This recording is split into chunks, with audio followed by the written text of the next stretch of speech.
I was 29 years old when my sister Jessica declared at Mom's birthday dinner that I was wasting my life on social media. According to her, I was the family disappointment, the one who never grew up, never got a real job, never understood what it meant to be a responsible adult.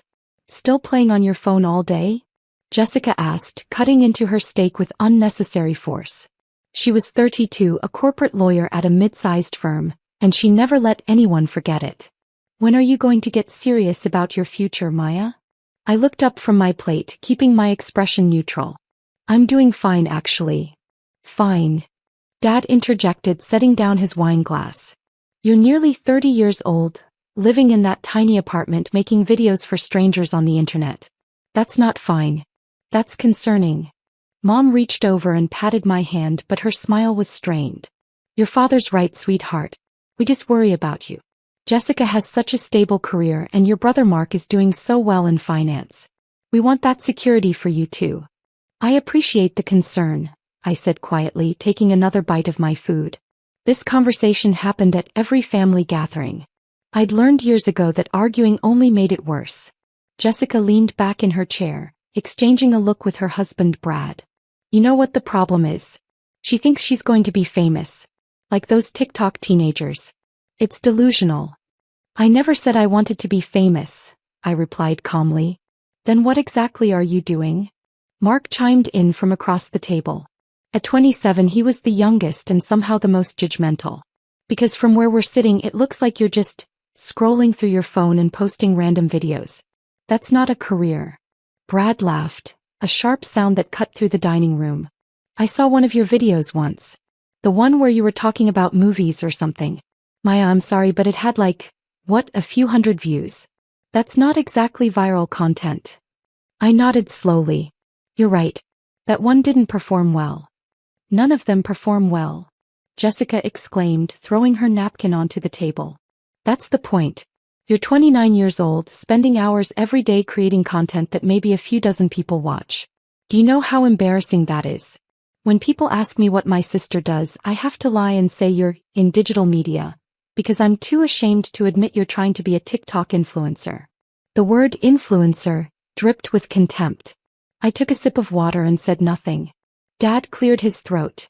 Jessica, that's a bit harsh. Is it? She challenged. Dad, be honest. Are you proud when people ask about Maya? Or do you feel embarrassed? The silence that followed was answer enough. Dad shifted uncomfortably in his seat. I just think Maya has a lot of potential that she's not using. He was always so creative as a child. I thought she'd do something meaningful with that. Creating content is meaningful to some people, I offered quietly. Mark snorted. To whom? Your 17 followers. I have more than 17 followers. Oh, I'm sorry, 70? 700. Mark's voice was mocking. Maya, I have more followers than you and I barely post. I just share pictures of my vacations and my dog. You're trying to build a career on this and you have less engagement than someone who posts twice a year. It wasn't true, but I didn't correct him. Let them think what they wanted to think. Mom stood up to clear some plates, her movement a clear attempt to change the subject. Who wants dessert? I made that chocolate cake everyone loves. I want to finish this conversation, Jessica insisted. Maya, I'm saying this because I love you. You need to grow up. You need to get a real job with benefits and a salary. You need to stop living in this fantasy world where you're going to wake up one day and be famous. I'm not living in a fantasy, I said evenly. Then what do you call it? Brad asked. You spend all day making videos and for what? So you can have 100 people watch them? Maybe 200 on a good day. I wanted to tell them that my last video had gotten 43 million views in the first week. I wanted to explain that I had 12 million followers across platforms, that I'd been featured in Variety and The Hollywood Reporter, that I'd been quietly building an entertainment empire while they dismissed me at every family dinner. But I didn't. I just nodded and said, you might be right. Jessica's expression softened slightly, as if she thought she was finally getting through to me. I am right, Maya. And I'm not trying to hurt you. I'm trying to help you see reality. You're almost 30. It's time to be realistic about your life. What Jessica's saying, Dad added, is that we want you to have stability, security, a 401k, health insurance that doesn't come from the marketplace. These are important things. I have health insurance, I said. Mark rolled his eyes. The cheap kind that doesn't cover anything, I bet. I didn't respond. My health insurance was actually platinum-level coverage that cost more per month than Mark's rent, but they didn't need to know that. Look, Jessica continued, leaning forward with that condescending expression she always wore when she thought she was being helpful. I have a friend at my firm. She's looking for an assistant. It's entry-level, but it's a real job. Real pay.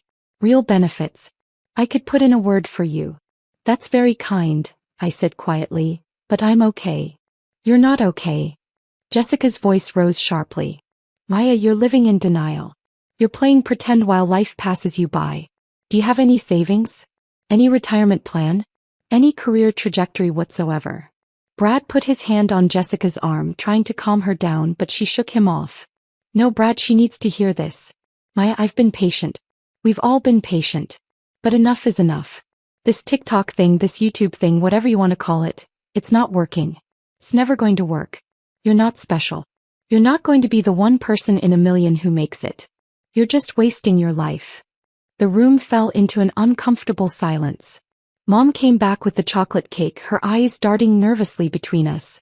Maybe we should talk about something else, she suggested weakly. No, Jessica said firmly. We've been talking about something else at every family dinner for 3 years. We've been pretending Maya's little hobby is fine, that it's just a phase, that she'll figure it out eventually. But she's not figuring it out. She's getting older and she's still making videos that nobody watches. I set down my fork carefully. My videos have viewers. How many? Mark challenged. Seriously, Maya. How many people watched your last video? I could have told them. I could have pulled out my phone and shown them the analytics. 43.7 million views, 8.2 million likes, 624,000 shares. I could have shown them the comments from verified celebrities, the collaboration requests from major brands, the messages from other influencers wanting to know my secrets. Instead, I said, a few people. Jessica laughed bitterly. A few people. Do you hear yourself? Maya, I'm billing hours on cases that affect thousands of people. Mark's managing portfolios worth millions. Brad's designing buildings that will stand for decades. What are you doing? Making videos that a few people watch. She's doing what makes her happy, Mom tried weakly. Happy doesn't pay the bills, Dad said, and I could hear the disappointment in his voice. Maya, your mother and I have been talking. We're worried about your future. What happens when you're 40 and still trying to make this work? 50? At some point you have to accept reality. I understand your concerns, I said, keeping my voice level and calm. I'd learned this technique years ago. Never react, never defend, never explain. Just acknowledge and move on. But Jessica wasn't ready to move on. Do you though? Do you really understand? Because you keep doing the same thing over and over, expecting different results. That's the definition of insanity, Maya. Actually, I said quietly, that's not the definition of insanity. That's a misattributed quote that.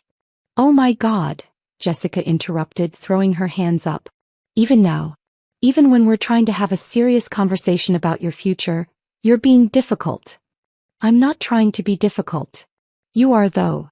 She stood up abruptly, her chair scraping against the hardwood floor. You're so deep in denial that you can't even have a real conversation about this. You can't admit that you've failed. You can't accept that this internet dream isn't going to happen for you. Brad stood too, putting his arm around Jessica's shoulders. Babe, maybe calm down a little. No, I won't calm down. I'm tired of watching my sister waste her life. I'm tired of making excuses for her at parties when people ask what she does. I'm tired of pretending that everything's fine when it's clearly not. My phone buzzed in my purse under the table. I ignored it. Nobody watches your stupid videos, Jessica continued, her voice breaking slightly. Nobody cares about your content.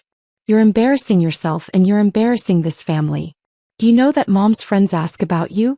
Do you know what it's like for her to have to explain that her daughter is almost 30 and still playing on social media like a teenager? Mom's face flushed red. Jessica, that's not.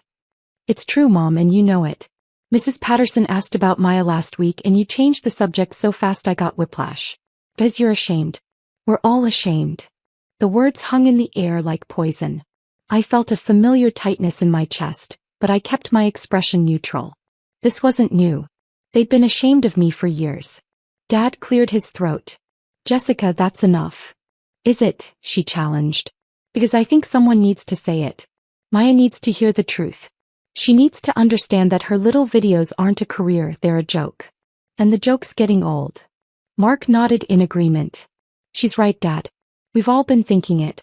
Someone had to say it. My phone buzzed again. And again. I felt it vibrating insistently against my leg. You're not even listening. Jessica's voice rose to a near shout. You're on your phone right now. This is exactly what I'm talking about. We're trying to have a serious conversation about your life, and you're checking your notifications like a teenager. I'm not checking my phone, I said quietly. It's just buzzing. Then turn it off, she demanded. For once in your life, be present. Be here with your family instead of living in your fantasy online world. I reached into my purse and switched my phone to silent, feeling it continue to vibrate against my palm. Thank you, Jessica said sarcastically. Now, can we please have an adult conversation about your future? Before I could respond, there was a sharp knock at the front door. Mom looked startled. Were we expecting anyone else? She asked. Dad shook his head. Not that I know of. The knocking came again, more insistent this time. Mom stood up, smoothing her dress nervously as she walked toward the foyer. We all heard the door open, heard her surprised intake of breath. I'm looking for Maya Chin, a man's voice said, professional and urgent. I'm her agent, Richard Castellano. It's extremely important that I speak with her immediately. My stomach dropped. Oh, not now. Not here. Jessica's eyes widened. Your agent? You have an agent. Before I could respond, Richard appeared in the dining room doorway, slightly out of breath, still wearing his suit from what must have been a meeting in LA. He'd obviously rushed to get here. Behind him, I could see Mom standing in the foyer, completely confused. Maya, Richard said, his eyes finding mine across the room. We need to talk. Now. I'm in the middle of dinner, I said carefully, trying to signal with my eyes that this was not the time. I understand that, but Universal Studios has been trying to reach you for the past hour. Your phone's been going straight to voicemail. He glanced around the table, taking in my family's shocked expressions. I apologize for interrupting, but this can't wait. Jessica found her voice first. Universal Studios? Like, the movie studio. Richard barely glanced at her. Maya, they need you to sign the contract tonight. The deal's been finalized.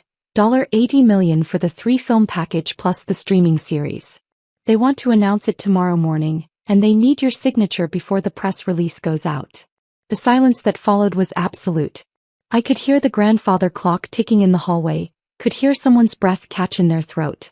80 million? Mark's voice was barely a whisper.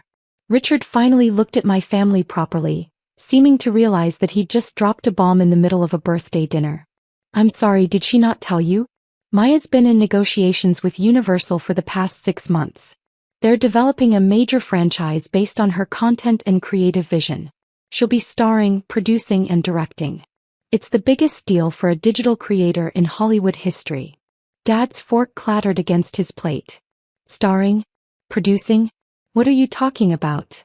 Richard pulled out his phone, tapping quickly. Maya Chin. 12 million followers on TikTok, 15 million on Instagram, 8 million YouTube subscribers. Her content has generated over 2 billion views in the past year alone. She's been courted by every major studio in Hollywood. He looked at me with barely concealed exasperation. Which they would know if you told them. You have 12 million followers? Jessica's voice was hoarse. I closed my eyes briefly. Yes. But you said. She trailed off, her face going pale. Richard checked his watch. Maya, I hate to rush you, but the studio heads are waiting on a conference call. They need confirmation tonight.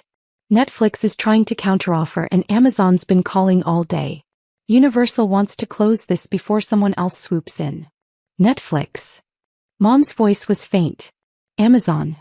The streaming platforms, Richard explained with the patience of someone talking to children. They've all been competing for Maya's exclusive content. Universal won because they're offering the most creative control, plus the theatrical releases. Maya will have her own production company, final cut on all projects and profit participation that, he stopped himself. I probably shouldn't discuss the details in front of family. Brad laughed suddenly, a slightly hysterical sound. This is insane. This is absolutely insane. Actually, Richard said coolly, it's business. Maya's been one of the most sought-after creators in the industry for over 2 years. Where have you been? We thought. Jessica started, then stopped. Her face was red now, whether from embarrassment or anger I couldn't tell. We thought she had a few hundred followers. Maybe a few thousand. Richard's eyebrows rose. A few hundred? No offense, but how could you possibly think that? Maya was featured on the cover of Variety 3 months ago. She won a Streamy Award last year. She's been profiled in The Hollywood Reporter, Forbes, Entertainment Weekly. He paused. Did you not Google your own sister? The question hung in the air, damning. I've been keeping a low profile, I said quietly, coming to Jessica's defense even though I knew she didn't deserve it. I didn't talk about my work much at family gatherings. That's an understatement, Richard muttered. He turned back to me. Maya, seriously. The studio needs an answer. Are you going to sign? Everyone was staring at me. Jessica's face had gone from red to white. Mark looked like he might throw up, and Dad was gripping the edge of the table so hard his knuckles had turned pale. Mom stood in the doorway, one hand pressed against her chest. Can I have 5 minutes? I asked Richard. He sighed. 5 minutes. But Maya, they're not going to wait much longer. This is $80 million we're talking about. Plus the back-end points, the merchandising rights, the international distribution. 5 minutes, I repeated firmly. Richard nodded curtly and stepped back into the foyer, pulling out his phone to make a call. The moment he was out of sight, the dam broke. 12 million followers, Jessica repeated, her voice hollow. 12 million. When you said a few hundred watched your videos. Mark started. You said a few hundred, I corrected gently. I just didn't correct you. But why? Mom's voice cracked. Why didn't you tell us? I looked around the table at my family, the people who had spent years telling me I was wasting my life, that my dreams were embarrassing, that I was a failure and a disappointment. Would you have believed me? I asked simply. The silence was answer enough. Jessica sank back into her chair. The things I said tonight. The things we all said. It's fine, I said, though we both knew it wasn't. It's not fine. She pressed her hands against her face. Maya, I called your work stupid. I said nobody watched your videos. I said you were embarrassing the family. You believed what you saw, I said calmly. I understand. No, you don't understand. Jessica's voice rose again, but this time it was laced with panic rather than anger. God, Maya, I've been so cruel to you. For years. Every family dinner, every phone call, every time I saw you I made you feel small. And all this time you were building a career, I finished. Yes. Dad found his voice, though it sounded strangled. The cover of Variety, Forbes, and Time magazine last month, I added quietly. There's a profile running next week about the evolution of digital media and traditional entertainment. They're calling it the Maya Chen effect. Mark made a sound somewhere between a laugh and a sob. I told you that you had 17 followers. I mocked you for having less engagement than my vacation photos. I know. But you have 12 million followers. 12.3 actually. As of this morning. And Universal Studios is offering you $80 million, Brad said slowly, as if testing whether the words would sound less insane if he said them out loud. They didn't. For the initial package, I confirmed. Richard mentioned back-end points and merchandising, which could bring the total value significantly higher depending on the franchise's performance. Jessica stood up abruptly, her chair falling backward with a crash. I need air. I can't. I need to go outside. She stumbled toward the patio doors, Brad following close behind. Through the glass I could see her bent over, hands on her knees, breathing hard. Brad stood beside her, his phone out, presumably Googling me. Mom sat down in Jessica's abandoned seat, reaching for my hand. Maya, honey, I don't understand. Why didn't you tell us? All this time we've been worried about you and you've been successful. I supplied gently. Her eyes filled with tears. I'm so sorry. We've been such terrible parents. We didn't support you. We didn't believe in you. You believed what you saw, I repeated. I kept things private for a reason. The entertainment industry is complicated. I didn't want the pressure of family expectations while I was building my career. Family expectations? Dad's voice was rough. Maya, we've done nothing but criticize you for 3 years.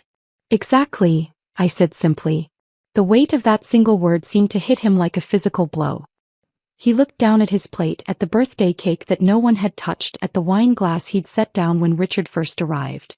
I'm going to sign the contract, I said, standing up. Richard needs to get back to LA tonight and the studio is waiting. Of course, Mom said quickly. Of course you should sign it. Maya, this is incredible. I can't even process this. Mark hadn't moved, hadn't spoken. He was staring at his phone screen, scrolling through something. You have videos with 40 million views, he said dully. 50 million. One has 83 million views. The one about analyzing film techniques in contemporary action movies, I said. That one did particularly well. The one Brad said nobody watched, Mark continued. The one we all laughed about. 83 million people watched it. Give or take, I agreed. Richard appeared in the doorway. Maya, I hate to interrupt, but we really need to go. The studio heads are getting anxious. I nodded, grabbing my purse. I'll call you later, Mom. Happy birthday. Wait, Jessica said, coming back inside from the patio. Her face was streaked with tears, her carefully applied makeup smudged. Maya, please. I need to apologize. I need to. It's okay, I said, though we both knew it wasn't. It's not okay. I've been horrible to you. I called you an embarrassment. I said your work was stupid, that you were wasting your life, that you were delusional. Her voice broke completely. And all this time you were building something incredible and I was too busy being judgmental to see it. Jessica, I said gently, I appreciate the apology. But right now I have a contract to sign. Can we talk about this? She pleaded. After? Tomorrow? I need to explain, I need to. We'll talk, I promised, though I wasn't sure I meant it. But right now I really do need to go. Richard was already heading toward the door, typing rapidly on his phone. I followed him, aware of my family trailing behind me like stunned ghosts. Maya, Dad called out as I reached the foyer. I turned back. He looked older, somehow smaller. I'm proud of you. I should have said that years ago, but I'm saying it now. I'm proud of you. Thank you, I said quietly. We all are, Mom added, her voice thick with tears. So incredibly proud. In the driveway, a black car was waiting, Richard's driver. He held the door open as Richard slid inside, already on a conference call with the studio. Maya, Jessica called from the doorway. I paused, one foot in the car. The things I said tonight. I'll never forgive myself. Then don't, I said simply and got into the car. As we pulled away, I could see my family standing in the doorway, illuminated by the porch light. Jessica was crying openly now, supported by Brad.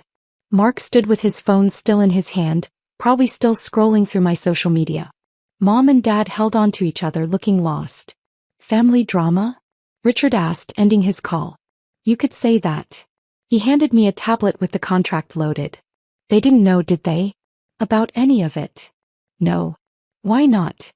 I thought about all the dinners like tonight, all the comments about my wasted life, all the pitying looks and disappointed silences. I thought about how they'd made me feel small, insignificant, embarrassing. Because they didn't ask, I said finally. They just assumed. Richard nodded slowly. Well, they know now. How does it feel? I looked at the contract on the screen. $80 million for 3 films, Creative Control production company, the works. It was everything I'd worked for, everything I'd built while my family dismissed me as a failure. It feels, I said carefully, signing my name with a stylus, like validation. Good, Richard said, taking back the tablet. Because tomorrow morning when this announcement goes live, the entire world is going to know your name. Your family included. My phone started buzzing again. Notifications flooding in now that Richard had gotten through to me.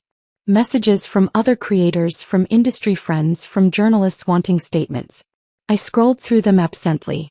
One message caught my eye, from Jessica, sent 5 minutes ago. I googled you. Maya, I'm so sorry. I had no idea. Please forgive me. I didn't respond. Not yet. Maybe not ever. The press release goes out at 8 a.m. Eastern tomorrow, Richard said. By noon you'll be trending on every platform. By evening, Every entertainment outlet in the world will be running the story. Maya Chin, digital creator turned Hollywood powerhouse. The biggest cross-platform deal in entertainment history. And my family will see all of it, I said. Everyone will see all of it. That's the point. He paused. Are you ready for that? I thought about Jessica's words. Nobody watches your stupid videos. Such an embarrassment to the family. You're wasting your life. I thought about years of dismissal, of being treated like a failure, of being told my dreams were delusional. Yes, I said. I'm ready. The car drove through the night, carrying me toward a future my family had never believed I'd have. Behind me in that dining room, they were probably still standing around in shock trying to process what had just happened. They'd called me an embarrassment. They'd said nobody cared about my work. They told me to get a real job, to grow up, to stop living in a fantasy. Tomorrow morning, when the announcement went live, when their phones started ringing with congratulations and questions, when their friends and colleagues saw the headlines, they'd understand exactly how wrong they'd been. I'd built an empire while they dismissed me. I'd achieved everything they said was impossible. And I'd done it all without their support, without their belief, without their approval. Now they wanted to be proud of me.